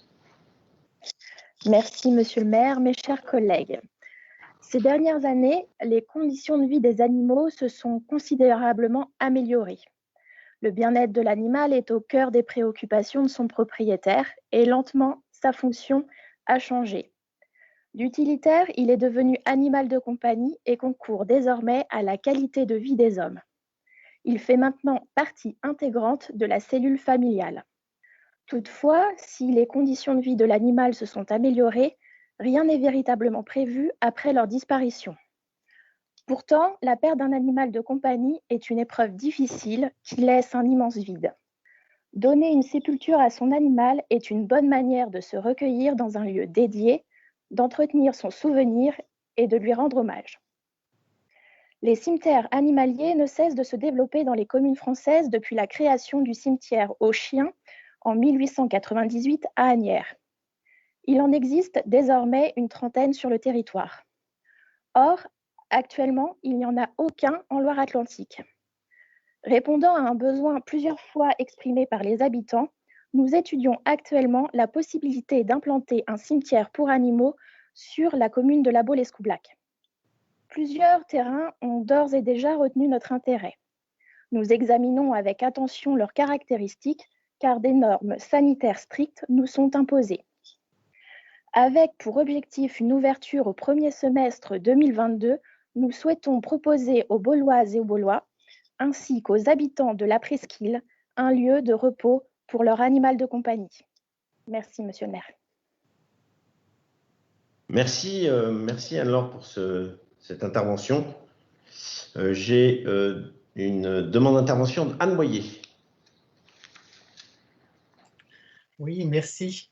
Alors d'abord, je voudrais remercier Sophie Massard pour l'éloge qu'elle a fait de Joël Batteux, qui vraiment été, m'a énormément touché parce que évidemment j'ai aussi bien connu Joël Batteux et je voulais faire remarquer que c'était un homme qui évidemment avait le cœur à gauche, qui était très engagé à gauche et ça, il a quand même énormément contribué au dynamisme, au développement industriel de son. Donc voilà, on peut avoir le cœur à gauche et faire vraiment beaucoup de choses. Et je voudrais associer aussi dans cette pensée Charles Moreau, qui nous a quittés à la fin de l'année 2020 et qui, sur son terrain aussi, avait énormément contribué au dynamisme de Cap Atlantique et de notre territoire. Donc ce sont deux hommes qui vraiment que nous pouvons admirer pour tout ce qu'ils ont apporté. Donc je voulais souligner ça et merci encore Sophie, ça m'a beaucoup touchée. J'avais deux autres petites questions plus légères, mais tout de même.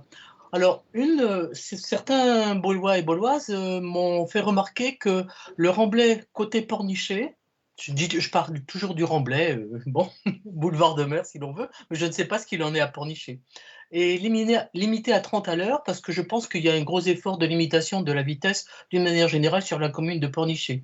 Alors, est-ce qu'il était possible d'envisager qu'on prolonge? Il va y avoir de grands travaux hein, sur le Remblai, mais on pourrait imaginer prolonger cette limitation de vitesse parce que, bon, nous allons arriver au beau jour, mais quand même, nous sommes entre chien et loup très très tôt, même s'il y a un couvre-feu, et c'est quand même relativement dangereux pour les piétons, donc je pense que ça ne gênerait pas beaucoup les automobilistes de limiter à 30 à l'heure, et ce serait peut-être pas mal. Donc ça, c'était ma première suggestion. Et ma deuxième demande aussi, certains et certaines m'ont fait remarquer qu'il y avait des piscines qui étaient ouvertes sur certificat médical à certaines personnes. Alors, je sais bien que notre piscine dépend de Cap Atlantique, mais est-ce que là aussi, on pourrait envisager cette question? Merci beaucoup, Madame Boyer. Bon, deux réponses très... Merci d'abord pour votre hommage aussi à Charles Moreau, que j'ai moins connu que Joël Batteux, mais qui avait laissé aussi beaucoup de bons souvenirs sur notre territoire, notamment à Herbignac, bien évidemment. Deuxième chose, sur la vitesse. Alors, comme vous savez, aujourd'hui, on est en train de travailler, et notamment Daniel Rival, avec Sophie Massard et Caroline Glon, sur ce projet de la promenade de mer. C'est un travail de longue haleine. J'ai déjeuné la semaine dernière avec le maire de Pornichet, nous avons bien évidemment évoqué ça ensemble.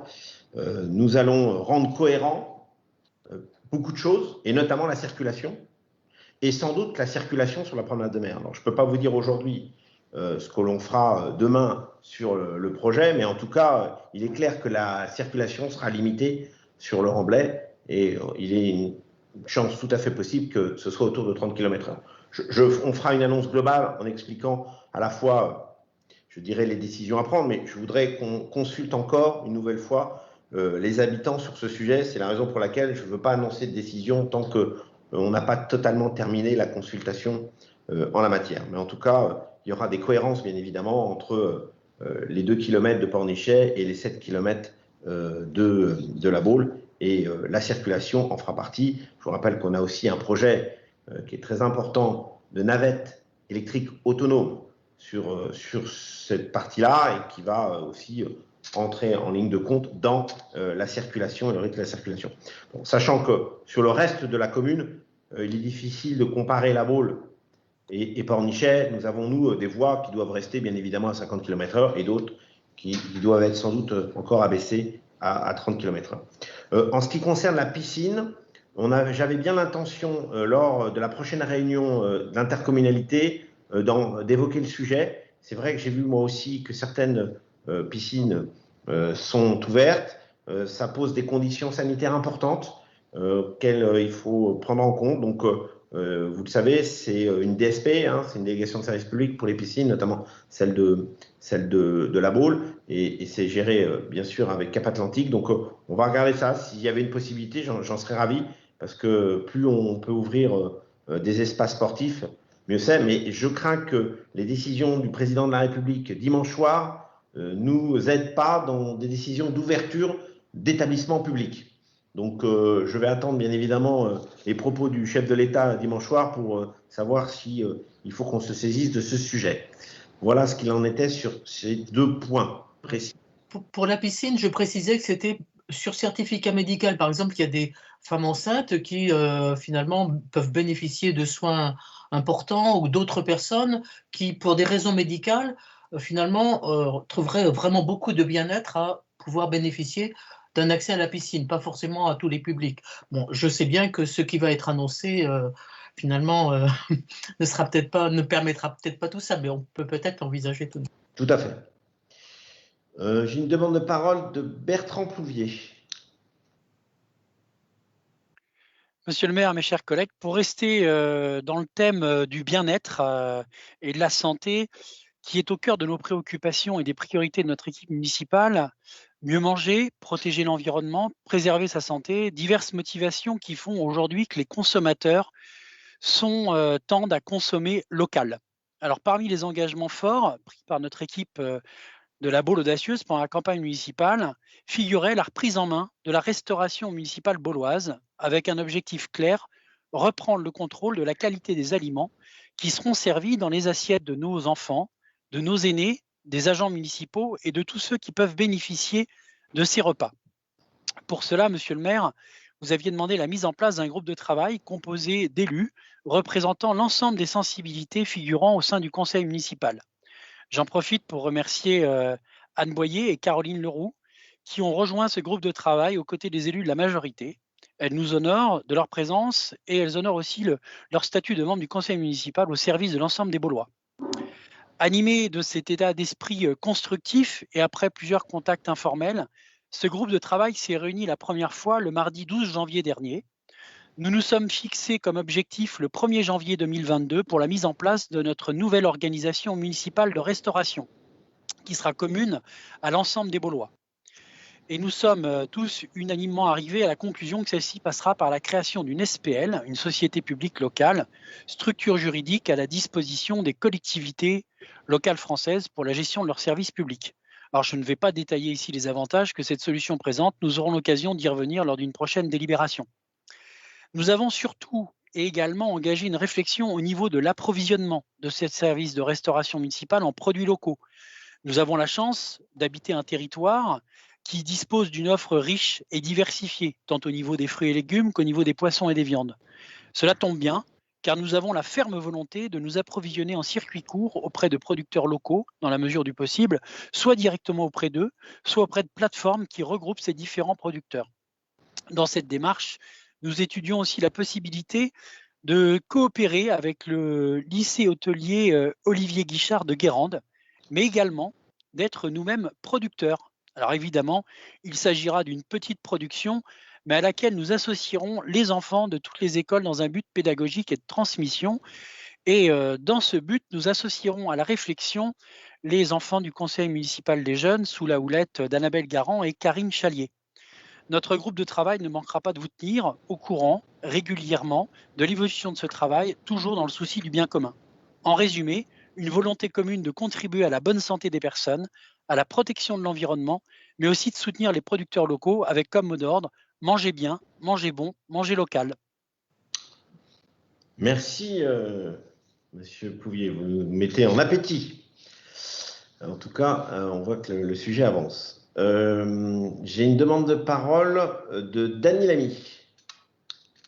Oui, merci, monsieur le maire. J'ignorais ce qu'allait nous dire monsieur Plouvier. Bien évidemment, nous ne pouvons que nous en réjouir puisque c'était quelque chose qui était aussi dans notre programme et que, comme vous le savez, tout ce qui touche les enfants et les scolaires de la Baule, bien sûr aussi les personnes âgées, me tiennent particulièrement à cœur. Ce que je voulais surtout dire, c'est que je voulais remercier Anne-Laure Berry pour son intervention. Tous ceux qui me connaissent ne seront pas étonnés. Ils connaissent ma passion pour les animaux. Et je voulais surtout faire remarquer que quand on a un animal et qu'on n'a pas des moyens importants, quand on perd son animal, il n'y a pas de solution. Une crémation, ça coûte entre 350 et 400 € et tout le monde ne peut pas se l'offrir. Donc, une initiative qui permettrait... Ah. Il faudrait remettre le micro de Madame Lamy. C'est bon là? C'est bon. Bon, je ne sais pas, il s'est coupé tout seul. Oui, donc je remerciais Anne-Laure Berry parce que, comme je le disais, quand on perd un animal, la crémation c'est 400 €. Beaucoup de gens ne peuvent pas se permettre. Donc toute initiative qui permettra aux gens d'adoucir la perte d'un animal ne pourra que me réjouir. Donc je la remercie vraiment. Merci Madame Lamy, c'est pour les chiens et les chats en plus. Donc, je connais bien votre... sûr, même si je suis surtout pour les chats. J'ai une demande d'intervention de Monsieur Misset. Merci, Monsieur le maire. Monsieur le maire et chers collègues, comme vous le savez, la police municipale expérimente actuellement le réseau radio du futur, expérimentation pilotée par le ministère de l'Intérieur. Cette expérimentation valorise notre police municipale, valorise nos agents et met l'accent sur leur professionnalisme et la qualité de leur travail. Elle a permis jusqu'à maintenant de confirmer la qualité technique du réseau protégé mis en place par le ministère de l'Intérieur, qui s'appuie sur les principaux opérateurs actuellement en service en France. Nos agents travaillent actuellement sur la définition des terminaux et des accessoires adaptés au travail quotidien sur la voie publique, ainsi que sur l'intégration de leurs applications et outils numériques à ce réseau. Merci, Monsieur le maire. Merci, c'est tout à fait fort intéressant que notre police municipale soit en expérimentation sur ce moyen de communication. Ils en sont fiers et je pense que c'est important pour leur équipement. J'ai une autre demande d'intervention de Monsieur Lequéré. Oui, merci Monsieur le maire, chers collègues, mesdames, messieurs. J'avais une intervention à vous faire sur le plan vélo qu'on doit mettre en place sur la ville. Pour faire en fin de compte de bonnes décisions, il était souhaitable en fin de compte de créer un groupe de travail qui soit en dehors en fin de compte de la commission dont on traite les grandes lignes, mais de pouvoir en fin de compte avoir des personnes qui soient aussi bien de la vie publique, des personnes qui soient élues et des personnes d'association, de façon à pouvoir en fin de compte réfléchir ensemble sur les bonnes décisions à prendre ou au moins à amener après pour les commissions. Donc j'ai décidé, en collaboration avec les personnes que j'ai interpellées, en fin de compte, on aura donc un groupe qui va être celui-ci, donc Xavier Lequéré, moi-même, donc Sophie Douchin, Anne Boyer, qui m'a fait l'honneur, bien sûr, de me donner sa réponse positive. Alain Tartoué, qui est un escoublaquais, mais aussi un adhérent des cyclo-randonneurs baulois. Et donc, son analyse sera, je pense, assez intéressante. Thibault Lantier, qui fait partie de la Baule à vélo, qui fera partie, évidemment, de cette équipe, avec une autre personne dont le nom m'a pas encore été donné, mais ils seront deux pour pouvoir apporter aussi leur éclairage. Ils ont fait des études auxquelles on aura un attrait particulier à regarder. Patrick Guilleneuf, qui est aussi bien connu sur la Baule les Pins et qui est un sportif avéré. Robert Berrieno, qui également m'a donné sa position favorable. Lionel Dribaud, du quartier du Guésy, qui est aussi un cycliste et que j'ai eu au téléphone cet après-midi et qui est ravi de faire partie de cette équipe.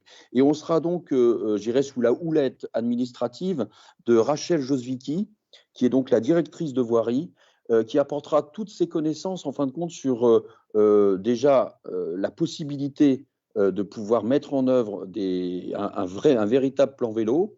D'ailleurs, je lui ai demandé, et ainsi que ses services, de nous ressortir la liste des chemins communaux de la ville. Alors, on a quelques pépites, on aura l'occasion de pouvoir, je dirais, regarder ça de près, parce qu'il y a vraiment des itinéraires méconnus que l'on va pouvoir mettre tout de suite, je dirais, au goût du jour, sans trop de moyens, parce qu'en fin de compte, on peut aussi limiter les coûts, hein, bien évidemment. Je pense que Monsieur le maire sera d'accord avec moi. Et puis, de façon voilà, à prendre encore une fois les bonnes décisions, on s'appuie sur des personnes qui ont aussi du terrain, et ça, c'est important. Voilà, donc c'était pour vous donner un petit peu ce groupe de travail que l'on constitue. Et puis, je voudrais rebondir sur l'intervention de Madame Boyer sur le front de mer avec 30 km/h comme Pornichet. Dans le cadre de la circulation, c'est vrai qu'on regarde avec les services les itinéraires, les voiries où, en fin de compte, il serait bon peut-être de passer à 30 km/h parce qu'il y a des endroits qui sont anxiogènes, qui sont au niveau sécurité, pour moi, mal sécurisés et il faut en prendre compte. Et je pense que le plan vélo que l'on va mettre en place sera peut-être justement un indicateur pour par la suite mettre justement des zones 30. Je pense qu'ils seront bienvenus. Maintenant, le front de mer, il va falloir, je pense, s'interroger. On aura, je pense, le plaisir de pouvoir en discuter avec la future promenade de mer. Je pense qu'on aura certainement une vitesse réduite, quoi qu'il en soit, mais de voir si c'est 30, si c'est maintenir 50, mais avec un peu plus je dirais soit pas de chicane, mais des aménagements, ça sera mieux. On verra. Voilà, merci. Merci, monsieur Lequéré. Bien évidemment, je contribuerai, étant donné que je suis en charge pour le Cap Atlantique, notamment de plans vélo et des randonnées. Je vous aiderai en la matière tous. Et puis, comme vous savez, on a fait un choix important sur le boulevard Caillot, qui sera en Chaucidou. Donc, nous aurons à la fois, bien sûr, la voie vélo et la voie voiture en même temps. Je vais donner la parole à Madame Annabelle Garand. Oui, merci Monsieur le maire. C'était juste pour revenir et compléter les échanges à propos du cimetière pour animaux. Ça répond évidemment, alors, en tant que vétérinaire, je confirme que ça répond à une vraie demande des maîtres et des propriétaires de nos animaux de compagnie que de pouvoir accompagner leurs animaux et dans une démarche de deuil qui soit un petit peu plus adaptée aux nouveaux échanges. Je voulais cependant juste rectifier les montants annoncés par Madame Lamy. Ça ne coûte pas si cher que ça et avec des budgets plus raisonnables, on peut quand même accompagner décemment la fin de vie de son animal actuellement. Après, c'est pas le lieu de faire le débat, mais ça a un petit peu heurté mes oreilles de professionnels, donc je voulais intervenir. Voilà, c'est tout. Merci. Attendez, je donne la parole. Bon, écoutez, on aura l'occasion d'abord d'échanger là-dessus. Il y aura sans doute plein de choses à réaliser. Je vais laisser la parole à Pascal Mabi. Bonsoir, monsieur le maire. Bonsoir, mes chers collègues, messieurs, dames. Je voulais juste rebondir sur l'intervention de notre collègue Xavier Lequéré concernant le 30 km/h sur la promenade de mer. Alors, bon, pourquoi pas 30 km/h, mais moi qui fais quand même pas mal de kilomètres professionnellement et qui parcourt une partie de la France, je trouve que 30 km/h, c'est bien et c'est pas bien des fois, mais je pense qu'il faut vraiment l'attribuer dans de bonnes résolutions.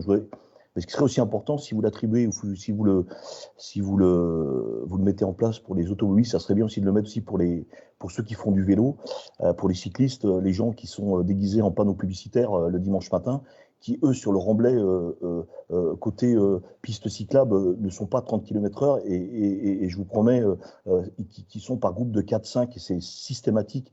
Eux, ils ne sont pas 30 km/h, c'est pratiquement une piste cyclable ou une piste de compétition. Et je peux vous dire que c'est aussi dangereux un vélo à 50-60 km/h sur le remblai. Donc, je pense qu'il faudra aussi se poser la question. Je ne sais pas quelles sont les dispositions sur quand on va remettre la promenade de mer, en conformité ou la mettre. Mais c'est vrai que c'est aussi un vrai problème. Les voitures, OK, à 30 km/h, mais pensez aussi aux deux roues, les scooters et surtout les vélos pistes cyclables, parce qu'un jour, il y aura, à mon sens, un clash. Voilà, c'est tout ce que je voulais vous dire. Et aussi, je voulais remercier ma collègue Sophie pour l'intervention en ce qui concerne Joël Batteux. Moi, je suis un représentant industriel. Depuis l'âge de 20 ans du secteur de Saint-Nazaire, je connais très bien ce qu'il a fait pour les chantiers de l'Atlantique. C'est un homme de terrain, un homme passionné, un homme qui aimait la vie. Et professionnellement et industriellement parlant, c'est un grand homme. Et moi aussi, je voulais lui rendre cet hommage parce que je l'ai bien connu. Je le côtoyais bien sûr dans les restaurants, mais c'est aussi un homme sérieux, sympa, abordable. Et j'ai aussi un petit clin d'œil à son fils Xavier, que je connais parfaitement bien. Et je trouve très sympathique de lui avoir remis cet hommage ce soir. Voilà, c'est tout ce que je voulais dire. Bonne soirée. Merci Pascal. Et c'est vrai que rendre compatible toutes ces personnes-là sur la promenade de mer va être un enjeu important, à la fois en termes de vitesse et de sécurité. Deuxième demande de parole de M. Bertrand Plouvier. Monsieur le maire, mes chers collègues, une importante décision juridique et politique a été rendue aujourd'hui et je m'étonne que les requérants déboutés ne l'aient pas abordée ce soir. Pourtant, d'habitude, ils sont prompts à dégainer des allégations mensongères et ils sont curieusement bien calmes et bien silencieux ce soir. Alors il est vrai que les 6 pages de la décision juridique sont extrêmement claires et démontent, point par point, les allégations mensongères des requérants. Il est compréhensible, il est vrai, qu'après ce nouveau revers, les requérants aient envie de se faire discrets. Cette situation appelle à faire preuve d'humilité. J'espère qu'à l'avenir, vous vous montrerez plus crédible et cesserez d'avoir recours à de telles méthodes qui ne sont pas au service des Baulois et des Bauloises. En politique, soit on construit, soit on détruit. Et on attend toujours de voir vos projets et vos œuvres. Ce que vous nous montrez depuis quelques mois est très décevant et vous apporte peu de crédibilité. En effet, comment peut-on imaginer qu'un déjeuner ait pu se tenir entre notre tête de liste, le maire de Saint-Nazaire et le maire de Pornichet, pour, sur un coin de table de restaurant, organiser un transfert massif d'électeurs nazériens vers la Baule? Ce n'est pas crédible. Comment peut-on imaginer parler de transparence lorsque soi-même, tout comme Mme Josso d'ailleurs, on ne publie pas ses comptes de campagne comme l'on l'a fait, nous, dès le mois d'août dernier? Ce n'est pas crédible. Et enfin, comment peut-on imaginer remettre en cause, et pour moi c'est le plus grave, le travail des agents municipaux, du service des élections de la ville de La Baule-Escoublac, qui à l'époque d'ailleurs était sous la responsabilité de l'ancien maire, qui vous a soutenu? Ce n'est pas crédible. Ceux qui vous ont soutenu, ceux qui vous ont accompagné, peuvent se poser beaucoup de questions ce soir. Je vous remercie. Merci, Monsieur Plouvier. Je ne vois pas d'autres demandes de parole, donc nous allons… Monsieur Gontier, vous voulez… Monsieur Gontier, oui, Monsieur Gontier. Oui, merci, Monsieur le maire. Je vous remercie de me redonner la parole. Je voudrais simplement revenir sur les propos que nous avons entendus de la part de notre collègue de la majorité municipale, Monsieur Bertrand Plouvier. Je voudrais dire tout d'abord que j'ai confiance dans la justice de mon pays et que je respecte l'institution judiciaire. J'ai pris acte de la décision du tribunal administratif d'aujourd'hui et mon équipe aussi. Je voudrais juste rappeler que nous avions demandé au tribunal administratif de statuer sur la validité définitive des résultats au vu des irrégularités que nous avions constatées. C'est une demande légitime, c'était une demande nécessaire, nous n'étions pas les seuls. Il y avait des recours en annulation qui avaient été formés pour les villes de Cholet, pour les villes de Saint-Brévin, Pornic. Alors, le tribunal administratif nous a déboutés de notre demande. Et je voudrais dire tout d'abord que, et répondre à M. Plouvier, que le tribunal vous a aussi, vous, débouté de vos demandes dans cette procédure, tout d'abord. Je précise aussi que c'est une décision qui n'est pas définitive et qui demeure, comme vous le savez, susceptible de recours et que nous allons étudier avec mon groupe l'opportunité de faire appel ou non de cette décision devant le Conseil d'État. Je voudrais rappeler également que M. Plouvier est d'autant plus mal placé et malvenu à faire ses réflexions et ses remarques en distillant des messages politiques pernicieux et en injectant son venin, puisqu'il a lui-même, puisque M. Plouvier, vous avez vous-même effectué en 2014 à Rennes, d'où vous venez et d'où vous êtes, tout le monde le sait, vous avez effectué vous-même, M. Plouvier, un recours lorsque vous étiez 3e sur la liste Union de la droite aux Rennes avec Bruno Chavana. Et donc, vous avez le soir même commenté sur France 3, le soir de la décision qui avait été rendue quand vous aviez fait votre recours à Rennes, que c'était une affaire qui n'était en fait que la face visible de l'iceberg. Je vous cite, M. Plouvier, que derrière c'est beaucoup plus lourd, c'était tout un système PS qui existe depuis des années à Rennes, qui est mis en place. Ce sont vos mots, M. Plouvier, qui vous appartiennent et que vous avez dit parce que vous avez fait vous-même un recours en 2014, le même type de recours que celui qu'en effet nous avons fait, nous l'assumons pleinement, et que bien d'autres colistiers et listes électorales ont fait en France. Donc vous êtes bien malvenu, M. Plouvier, pour faire vos réflexions. Je précise enfin que la décision du tribunal administratif ne tire peut-être pas les conclusions en droit de l'indécence de votre campagne, mais elle reconnaît l'indécence de votre campagne et elle la fustige expressément et elle l'a qualifiée, je cite les mots du juge, d'une campagne qui n'était pas digne des enjeux démocratiques en cause. Et c'est exactement ce que vous êtes à nouveau en train de nous démontrer ce soir, Monsieur Plouvier. Alors, vous pouvez peut-être nous dire ce soir que vous avez été élu légalement, mais vous ne pourrez plus jamais nous dire que vous avez été élu dignement. Étant précisé, bien sûr, que vous n'avez pas la majorité absolue des voix exprimées, mais qu'une majorité très relative de 48% contre 42%. Environ 400 voix d'écart, dont 300 procurations. Et qu'avec la liste de Madame Moyer, nous représentons numériquement 52% des voix des Baulois. Alors, cela étant dit, et malgré nos divergences de vues, je pense que, vu la période compliquée dans laquelle nous vivons, le temps aujourd'hui est celui de l'apaisement et du travail en commun, dans l'intérêt de la Baule et des Baulois. Et c'est pourquoi je vous adresse, Monsieur le maire, ainsi qu'à votre majorité, un salut cordial et républicain. Je vous remercie. Merci, Monsieur Gontier. Monsieur Renaud.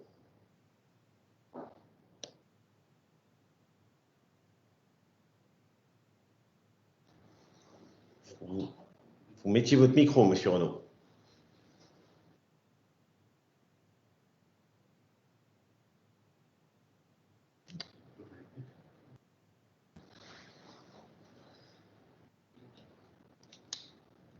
Déclenchez votre micro pour qu'on puisse vous entendre.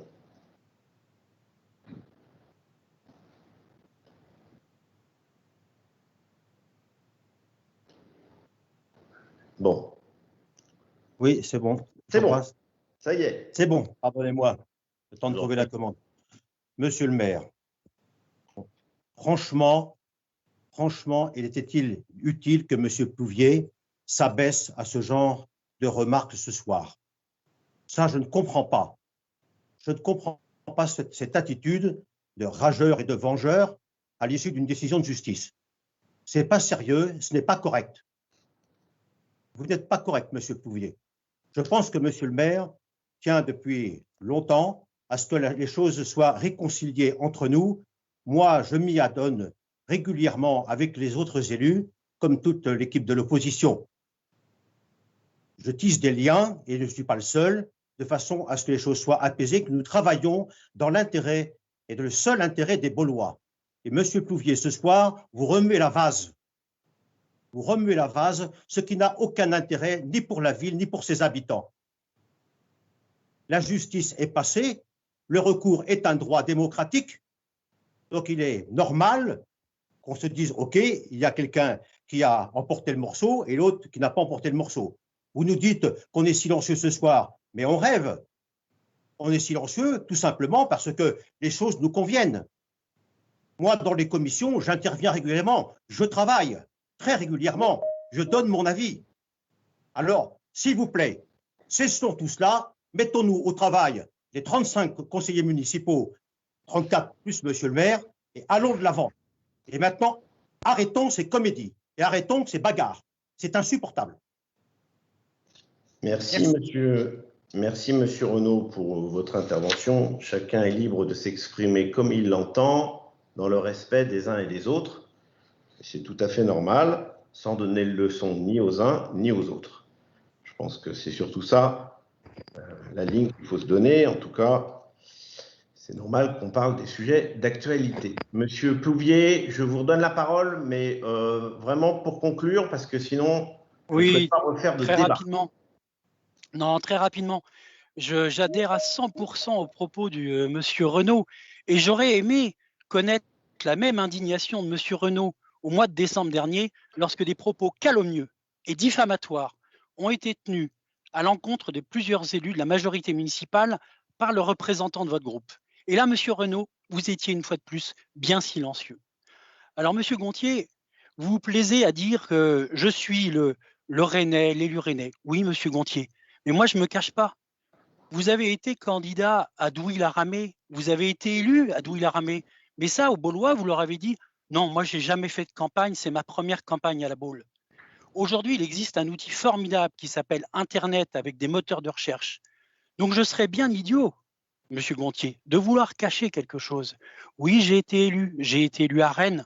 Rennes, une ville que vous connaissez bien puisque vous avez une antenne de votre cabinet d'avocats parisien. Donc, je pense que vous connaissez Rennes, une ville qui est à 1h45. Tout le monde ne peut pas travailler à la Baule. Ma femme travaille à la Baule, mes enfants sont scolarisés à la Baule. Je vis à la Baule au quotidien. Mais mon travail, je l'exerce effectivement à Rennes, 3 jours par semaine. Mais je n'ai pas à me justifier devant vous, mais je pense que c'est bien de vous apporter cet éclaircissement. Ensuite, j'ai été élu pendant 12 ans au conseil municipal de Rennes. J'ai siégé dans l'opposition. Je sais le rôle ingrat que tu es dans l'opposition. Mais à la votre différence, monsieur, c'est que moi, j'ai toujours fait avancer le débat en faisant des propositions, en étant un aiguillon. L'opposition doit être un aiguillon. Il doit être au service de tous les habitants de la ville et pas simplement d'une frange en disant « je représente tant de pourcents d'électeurs ». C'est faux. Vous représentez les Baulois et les Bauloises comme nous au conseil municipal. Malheureusement, vous n'avez pas été choisi par les Baulois pour être dans la majorité. Ce n'est pas grave, ça ne vous empêche pas de contribuer au débat. Alors, Monsieur Renaud, j'espère qu'à l'avenir, vous saurez aussi être juste et montrer votre indignation à chaque moment. Je vous remercie. Merci, Monsieur Plouvier. Bon, je propose que termine ce débat. Je vais juste une information que vient de me donner Annabelle Garand, mais dans un souci toujours de transparence sur la situation sanitaire, je voulais vous donner les derniers chiffres. Donc, le taux de positivité est de 5,3%, le taux d'incidence est de 142,6% et le taux de dépistage est de 2690 pour 100 000. Honnêtement, sur une interprétation rapide, ce ne sont pas de trop mauvais chiffres pour la situation du moment. Donc, je pense que c'est important de vous donner ces informations au fur et à mesure, bien évidemment, je dirais de l'évolution sanitaire et bien évidemment des décisions qu'il faudra prendre dans les jours et les semaines à venir. Voilà, je crois qu'on a épuisé l'ensemble de l'ordre du jour et des discussions. D'une certaine façon, je voulais que vous notiez que le prochain conseil municipal est assez rapproché, mais il fallait prendre en compte à la fois les congés scolaires en espérant que ceux-ci ne soient pas trop bouleversés par la situation. Donc, notez bien que le prochain conseil municipal, sauf aléa, aura lieu le vendredi 19 février 2021 à 18h. Et je remercie les plus de 200 personnes qui nous ont suivis ce soir et j'espère qu'ils ont pu se nourrir des différentes informations sur l'activité municipale. Donc voilà, en tout cas, bonne soirée à vous tous, bon retour et pour ceux qui rentrent chez eux et en tout cas, sans doute à très bientôt dans le courant des activités de notre conseil. Merci beaucoup en tout cas et à très vite.